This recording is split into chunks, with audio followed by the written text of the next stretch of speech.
आजच्या चर्चेत स्वागत आहे. आज आपण एका अशा विषयावर बोलणार आहोत जो कोडिंगच्या जगात जादूसारखा वाटतो. GitHub Copilot.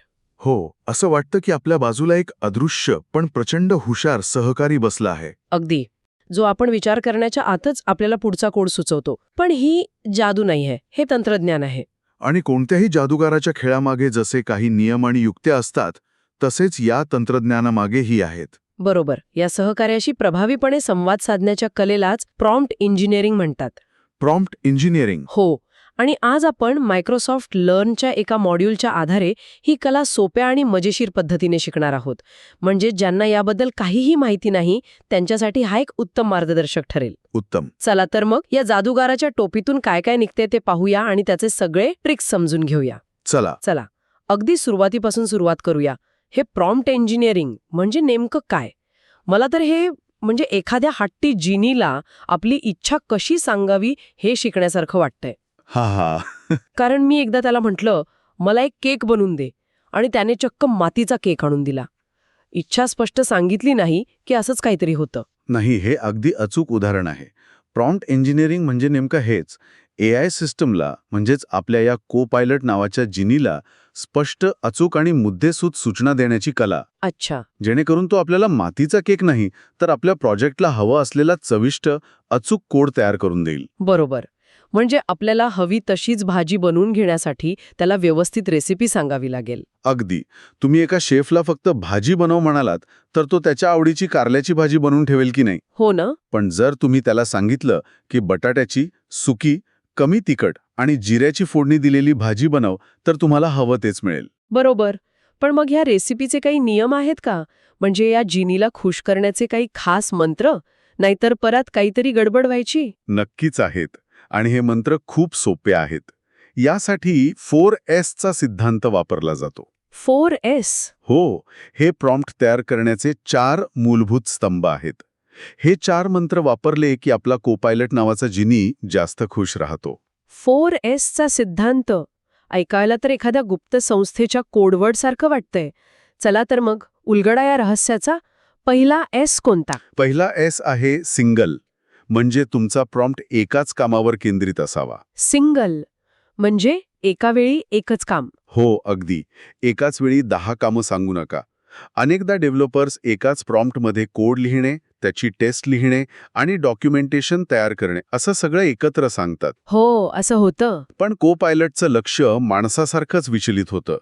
त्यामुळे एका वेळी एकच स्पष्ट काम दिल्यास मिळणारा कोड खूप चांगला असतो. अच्छा, म्हणजे माझ्यासाठी कोड लिही, तो तपास आणि त्यावर एक कविता पण कर असं सांगायचं नाही. ठीक आहे, हे लक्षात ठेवेन. मग दुसरा एस? दुसरा एस याला जोडून येतो स्पेसिफिक. स्पेसिफिक म्हणजे एकदम तपशीलवार. हो, सूचना अत्यंत स्पष्ट आणि तपशीलवार असाव्यात. त्यात कोणतीही संदिग्धता नसावी. एक फंक्शन बनव, हे खूपच म्हणजे संदिग्ध आहे. बरोबर. त्याऐवजी पायथनमध्ये कॅल्क्युलेट ॲव्हरेज नावाचं एक फंक्शन लिही, जे संख्यांच्या एका लिस्टला इनपुट म्हणून घेईल आणि त्यांची सरासरी काढून फ्लोटिंग पॉइंट नंबर म्हणून परत देईल. हे जास्त स्पेसिफिक आहे. समजलं. सिंगल आणि स्पेसिफिक. तिसरा एस नक्कीच शॉर्ट असणार, कारण जास्त बडबड कोणालाच आवडत नाही. अगदी बरोबर. तिसरा एस आहे शॉर्ट. प्रॉम्प्ट लहान आणि मुद्देसूद असावा. उगाच लांबलचक निबंध लिहू नका. ओके. आणि शेवटचा चौथा एस आहे सराउंड. सराउंड. हो, म्हणजे को पायलटला आवश्यक संदर्भ म्हणजे कॉन्टेक्स्ट द्या. तुमच्या एडिटरमध्ये संबंधित फाईल्स उघड्या ठेवल्यास त्याला तुमच्या प्रोजेक्टची शैली, वापरलेल्या लायब्ररीज, व्हेरिएबल्सची नावं हे सगळं समजायला मदत होते. अच्छा, म्हणजे तो आजूबाजूला पाहून शिकतो. अगदी. पण हा चौथा एस महत्वाचा वाटतोय. पण यात एक धोका नाही का? म्हणजे जर माझ्या एडिटरमध्ये एका बाजूला पायथन फाईल आणि दुसऱ्या बाजूला जावास्क्रिप्ट फाईल उघडी असेल, तर तो गोंधळून चुकीचा संदर्भ घेऊ शकतो का? खूप छानला प्रश्न आहे. हो, असं होऊ शकतं. हो का? हो, जर तुम्ही पायथन फाईलमध्ये काम करत असाल आणि त्याच वेळी एखादी पूर्णपणे वेगळ्या लॉजिकची जावास्क्रिप्ट फाईल उघडी असेल, तर कोपायलट कधीकधी चुकीचा संदर्भ उचलू शकतो. अच्छा, मग डेव्हलपर्सनी हे कसं सांभाळावं? म्हणूनच ज्या कामावर लक्ष केंद्रित करायचं आहे, फक्त त्याच संबंधित फाईल्स उघड्या ठेवणं ही एक चांगली सवय आहे. अनावश्यक गोंधळ टाळलेलाच बरा. वा. तर आपण एखादा नवीन कर्मचाऱ्याला काम शिकवतो की नाही, हो. याचे 3 प्रकार आहेत. पहिला आहे झिरो शॉट लर्निंग. इथे आपण त्याला कोणतंही उदाहरण देत नाही, फक्त सूचना देतो. ओके. तो त्याच्या अब्जावधी ओळींच्या प्रशिक्षणाच्या आधारावर उत्तर देतो. जणू काही तो परीक्षेत थेट उत्तर लिहितोय, कारण त्याने आधीच खूप अभ्यास केला आहे. आणि जर तो नापास झाला तर? म्हणजे त्याला आपलं म्हणणं समजलं नाही तर? तर आपण दुसरा प्रकार वापरतो, one shot learning. One shot? हो, इथे आपण त्याला एक उदाहरण देतो. समजा तुम्हाला एका विशिष्ट पद्धतीने तापमान सेल्सिअसवरून फॅरेनहाईटमध्ये बदलायचं आहे, तर तुम्ही एक उदाहरण देता आणि मग त्याला तसंच दुसरं फंक्शन बनवायला सांगता. अच्छा, म्हणजे त्याला पॅटर्न कळतो. अगदी. आणि तिसरा आहे फ्यू शॉट लर्निंग. यात अनेक उदाहरणं दिली जातात, ज्यामुळे अधिक गुंतागुंतीचा आणि आपल्या गरजेनुसार अचूक कोड तयार करता येतो. आणि यातलं सगळ्यात मजेशीर भाग मी ऐकलाय तो म्हणजे रोल प्रॉम्प्टिंग. हो. म्हणजे आपण त्याला चक्क एक भूमिकाच द्यायची. तू एक सायबर सुरक्षा तज्ज्ञ आहेस असं समज आणि मला पासवर्ड तपासण्यासाठी एक सुरक्षित फंक्शन लिहून दे. म्हणजे थेट तज्ज्ञाचा सल्ला. हा. हे तर असं झालंय की आपण आपल्या कार मेकॅनिकला म्हणतोय, तू फॉर्म्युला 1 रेसचा इंजिनियर आहेस असं समजून माझ्या गाडीचं इंजिन ट्यून कर. हा, अगदी तसंच. आणि गंमत म्हणजे ते काम करतं. खरंच? हो. यामुळे जास्त चांगला, सुरक्षित आणि विशिष्ट डोमेनमधला कोड मिळण्याची शक्यता वाढते. समजा तुम्हाला डेटाबेस क्वेरी ऑप्टिमाइज करायची असेल, तर त्याला अनुभवी डेटाबेस ॲडमिनिस्ट्रेटरची भूमिका द्या. तो लगेच वेगळ्या पद्धतीने विचार करायला लागतो. दार्म, आपण हे तर पाहिलं की प्रॉम्प्ट कसा द्यायचा. पण आपण एंटर दाबल्यावर पडद्यामागे नक्की काय घडतं ही एक गुप्तहेर कथाच असेल. नक्कीच. कारण आपल्यासाठी तर फक्त काही सेकंदात कोड तयार होतो, पण त्यामागे नक्कीच मोठी प्रक्रिया असणार. हो. ही प्रक्रिया म्हणजे तुमच्या प्रॉम्प्टचा एका गुप्त मिशनवर जाण्यासारखा प्रवास आहे. आणि या प्रवासाचे 2 भाग आहेत. इनबाउंड फ्लो इनबाउंड म्हणजे तुमची मागणी सर्व्हरपर्यंत पोचणे आणि आउटबाउंड फ्लो म्हणजे सर्व्हरकडून उत्तर तुमच्यापर्यंत परत येणे. अच्छा, चला तर मग या मिशनवरच्या पहिल्या टप्प्याबद्दल सांगा, इनबाउंड फ्लो. तर इनबाउंड फ्लोची पहिली पायरी आहे सुरक्षित पाठवणी, सिक्युअर ट्रान्समिशन. तुमचा प्रॉम्प्ट HTTPS द्वारे एन्क्रिप्ट करून सुरक्षितपणे सर्व्हरकडे पाठवला जातो. म्हणजे माझ्या मागणीचं पत्र कोणी मध्येच वाचू शकत नाही, ते पूर्णपणे गोपनीय असतं. अगदी. ते एका सीलबंद लिफाफ्यात गेलं. ठीक आहे, पुढे? दुसरी पायरी आहे संदर्भ गोळा करणं, कंटेक्स्ट गॅदरिंग. इथे को पायलट गुप्तहेरासारखं काम करतो. तो फक्त तुमच्या प्रॉम्प्टकडे पाहत नाही, अच्छा. तर तुमच्या कर्सरच्या आधीचा आणि नंतरचा कोड पाहतो, फाईलचं नाव तपासतो, तुमच्या एडिटरमध्ये उघड्या असलेल्या इतर संबंधित फाईल्समधून संदर्भ गोळा करतो. म्हणजे तो फक्त आपण काय बोलतोय ते नाही, तर कोणत्या परिस्थितीत बोलतोय हेही लक्षात घेतो. हुशार आहे. हो. मग तिसरी आणि खूप महत्वाची पायरी आहे फिल्टरिंग. फिल्टरिंग. हो, प्रॉक्सी अँड टॉक्सिसिटी फिल्टरिंग. तुमचं पत्र आता एक सुरक्षा तपासणीतून जातं. प्रॉम्प्ट एका प्रॉक्सी सर्व्हरमधून जातो, जिथे हॅकिंगचे प्रयत्न रोखले जातात. अच्छा. त्यानंतर त्यात काही द्वेषपूर्ण, अयोग्य किंवा व्यक्तिगत माहिती जसं की पासवर्ड किंवा API की असेल तर ती फिल्टर केली जाते. अच्छा, म्हणजे हा एक प्रकारचा सेन्सर आहे जो आपल्या प्रॉम्प्टला सुरक्षित बनवतो. पण यामुळे कधी असं होऊ शकतं का की एखादी योग्य सूचना चुकून ब्लॉक केली जाईल? शक्यतो नाही, कारण हे फिल्टर्स खूप हुशारीने डिझाईन केलेले आहेत. ते द्वेषपूर्ण भाषा आणि संवेदनशील डेटा ओळखण्यात ते तरबेज आहेत. ओके. पण हो, अत्यंत क्वचित प्रसंगी असं होऊ शकतं. आणि मग येते चौथी पायरी, कोड निर्मिती. Code generation. हो, हा स्वच्छ आणि संदर्भयुक्त प्रॉम्प्ट शेवटी LLM म्हणजे लार्ज लँग्वेज मॉडेल नावाच्या जादूगाराकडे जातो आणि ते तुमच्यासाठी योग्य कोड तयार करते. वाव, म्हणजे आपली मागणी सुरक्षितपणे संदर्भासहित आणि स्वच्छ होऊन जादूगारापर्यंत पोचते. पण मग तयार झालेला कोड थेट आपल्याला दिसतो का की त्यालाही काही परीक्षा द्यावी लागते? त्यालाही परीक्षा द्यावी लागते.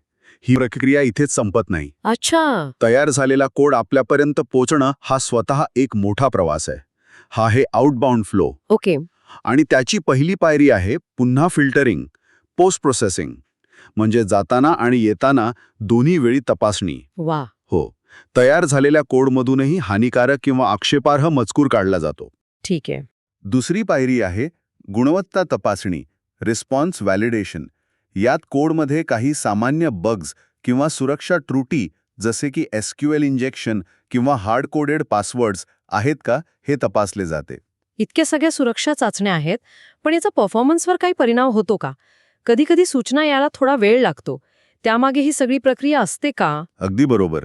या सर्व प्रक्रियेला काही मिलीसेकंड लागतात, त्यामुळेच कधीकधी आपल्याला सूचनेसाठी क्षणभर थांबावं लागतं. अच्छा. पण ही सुरक्षितेसाठी आणि गुणवत्तेसाठी मोजलेली छोटीशी किंमत आहे, की नाही? खरे. यानंतर तिसरी पायरी आहे सार्वजनिक कोडशी जुळणी, मॅचिंग पब्लिक कोड.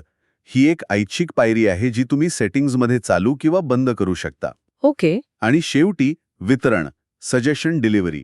या सर्व चाचण्या पास झाल्यावरच तो कोड तुमच्या स्क्रीनवर दिसतो. वा, म्हणजे आपल्यापर्यंत पोहोचणारा कोड हा एखाद्या VIP व्यक्तीच्या सुरक्षेसारख्या अनेक स्तरांमधून गेलेला असतो. हे सगळं ऐकून सुरक्षित वाटतंय. पण आता सगळ्यात महत्वाचा प्रश्न, आपल्या कोडचं आणि डेटाचं काय? कोपायलट ते कुठे साठवून ठेवतं?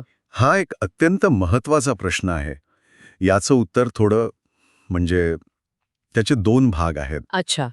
पहिला भाग म्हणजे जेव्हा तुम्ही कोड एडिटरमध्ये काम करता आणि कोपायलट तुम्हाला सूचना देतो, तेव्हा वापरलेले प्रॉम्प्ट्स आणि कोड स्निपेट्स कुठेही कायमस्वरूपी साठवले जात नाहीत. कुठेच नाही. नाही. सूचना दिली की ते टाकून दिले जातात. तुमचं काम पूर्णपणे गोपनीय राहतं. हे तर खूपच दिलासादायक गोष्ट आहे. पण तुम्ही म्हणालात की उत्तराचे 2 भाग आहेत. याचा अर्थ यात काहीतरी पण आहे. तो दुसरा भाग कोणता? दुसरा भाग कोपायलट चॅटशी संबंधित आहे. चॅट? हो, चॅटमधील संवाद.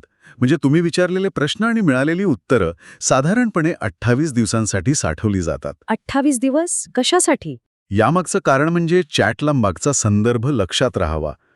नाहीतर प्रत्येक वेळी त्याला नव्याने सगळं सांगावं लागेल. अरे, आपण 5 मिनिटांपूर्वी कशाबद्दल बोलत होतो असं विचारायची वेळ येईल. हां, बरोबर. म्हणजे चॅटमध्ये तो थोडी स्मरणशक्ती ठेवतो जेणेकरून संभाषण पुढे चालू ठेवता येईल. पण मला एक प्रश्न पडलाय. मी चॅटमध्ये कोपायलटशी 10-15 मिनिटं बोलले, तर त्याला सुरुवातीला मी काय सांगितलं होतं हे आठवतं का? की त्याची स्मरणशक्ती कुठेतरी संपते? हां, अगदी माणसासारखीच. त्याची स्मरणशक्ती अमर्याद नाही. अच्छा. याला कॉन्टेक्स्ट विंडो म्हणतात. सध्या चॅटची कॉन्टेक्स्ट विंडो 4K टोकन्स आहे. 4K tokens. टोकन म्हणजे? टोकन म्हणजे AI साठी भाषेचं एकक. उदाहरणार्थ डेफ फंक्शन नेम. या कोडमध्ये डेफ फंक्शन, अंतरकोश, नेम, कंश, डॉट हे सगळे वेगवेगळे टोकन्स असू शकतात. ओके. त्यामुळे 4K टोकन्स म्हणजे काही हजार शब्द किंवा कोडच्या ओळींचा संदर्भ तो एका वेळी लक्षात ठेवू शकतो. अच्छा. म्हणजे जर मी त्याला खूप मोठी आणि गुंतागुंतीची समस्या एकाच वेळी सांगितली, तर तो सुरुवातीचा भाग विसरून जाऊ शकतो. अगदी बरोबर. म्हणूनच मोठी समस्या असेल तर ती लहान भागांमध्ये विभागून विचारल्यास चांगले आणि अधिक अचूक परिणाम मिळतात. समजलं. एकाच वेळी संपूर्ण कादंबरी वाचायला देण्याऐवजी एक प्रकरण दिलं तर त्याला जास्त चांगलं समजतं. आपण वारंवार LLM हा शब्द वापरत आहोत. हा LLM म्हणजे नक्की काय? हाच तो पडद्यामागचा जादूगर आहे का, जो हे सगळं करतोय? आपण तसं म्हणू शकतो. LLM म्हणजे large language model. Large language model. हो, ही कृत्रिम बुद्धिमत्तेवर आधारित मॉडेल्स आहेत, ज्यांना प्रचंड प्रमाणात टेक्स्ट आणि कोड डेटावर प्रशिक्षण दिलेलं असतं. म्हणजे अक्षरशः इंटरनेटवरचा बराचसा भाग. अब्जावधी ओळींचा कोड आणि ग्रंथालयांचा ग्रंथालय वाचून ही मॉडेल्स तयार होतात. बापरे. हो, यामुळे त्यांना मानवी भाषा, संदर्भ आणि कोडमधील बारकावे समजतात. आणि या मॉडेल्सना अजून हुशार बनवण्यासाठी फाईन ट्युनिंग केलं जातं, बरोबर? हो, म्हणजे एखाद्या हुशार विद्यार्थ्याला सर्व विषयांचं ज्ञान आहे, पण त्याला विशिष्ट परीक्षेसाठी, समजा वैद्यकीय प्रवेश परीक्षेसाठी तयार करण्यासारखं. अगदी तसंच. पण यात एक अडचण आहे. हे LLM मॉडेल्स प्रचंड मोठे असतात, शेकडो जीबीचे. अच्छा. त्यांना पुन्हा संपूर्ण प्रशिक्षण देणं खूप वेळखाऊ आणि प्रचंड खर्चिक असतं. म्हणजे एका परीक्षेसाठी विद्यार्थ्याला पुन्हा बालवाडीपासून शिकवण्यासारखं आहे. हो, खरंय. इथेच लोरा म्हणजे लो रँक ॲडॅप्टेशन ही एक हुशार पद्धत कामी येते. लोरा हे काहीतरी नवीन वाटतंय. साध्या भाषेत सांगता का? नक्कीच. लोरामध्ये संपूर्ण मॉडेल बदलण्याऐवजी त्याच्या प्रत्येक लेयरमध्ये काही लहान प्रशिक्षण देण्यायोग्य भाग म्हणजे ट्रेनेबल पॅरामीटर जोडले जातात. अच्छा, फक्त काही भाग. हो, मूळ मॉडेलचं वजन जशाच्या तसं राहतं. त्याला हात लावला जात नाही. फक्त या नवीन जोडलेल्या भागांनाच प्रशिक्षण दिलं जातं, जे मूळ मॉडेलपेक्षा खूपच लहान असतात. म्हणजे? थोडक्यात वर्क स्मार्टर नॉट हार्डर हा प्रकार आहे. म्हणजे गाडीचं पूर्ण इंजिन बदलण्याऐवजी त्यात फक्त एक छोटा नवीन पार्ट टाकून तिची शक्ती वाढवण्यासारखं आहे का? अगदी उत्तम उदाहरण. यामुळे कमी वेळात, कमी डेटावर आणि कमी खर्चात मॉडेलला विशिष्ट कामासाठी तयार करता येतं. मग याचा अर्थ असा आहे का की भविष्यात कंपन्या आपल्या अंतर्गत कोडबेसवर को-पायलटला फाईन ट्यून करू शकतील, तेही आपला गोपनीय कोड मायक्रोसॉफ्टला पाठवल्याशिवाय? तुम्ही बरोबर भविष्याचा वेध घेतला आहे. हेच या तंत्रज्ञानाचं पुढचं पाऊल असू शकतं. वाव. लॉरासारख्या पद्धतींमुळे एआयचं पर्सनलायझेशन आणि प्रायव्हसी दोन्ही एकाच वेळी शक्य होऊ शकतं. तर आज आपण गिटहब को-पायलटच्या आत दडलेल्या जगाची एक सफर केली. प्रॉम्प्ट इंजिनिअरिंगच्या 4Sच्या मंत्रांपासून ते NLM आणि लॉराच्या तांत्रिक बाबींपर्यंत बरंच काही शिकायला मिळालं. हो, प्रॉम्प्ट येण्याच्या कलेपासून ते पडद्यामागे चालणाऱ्या गुंतागुंतीच्या गुप्तेहेर कथेपर्यंत सगळं पाहिलं. अगदी. मुख्य गोष्ट ही आहे की को-पायलट हे एक शक्तिशाली साधन आहे आणि प्रॉम्प्ट इंजिनिअरिंग हे ते साधन प्रभावीपणे वापरण्याचे कौशल्य आहे. हे सायकल चालवण्यासारखं आहे.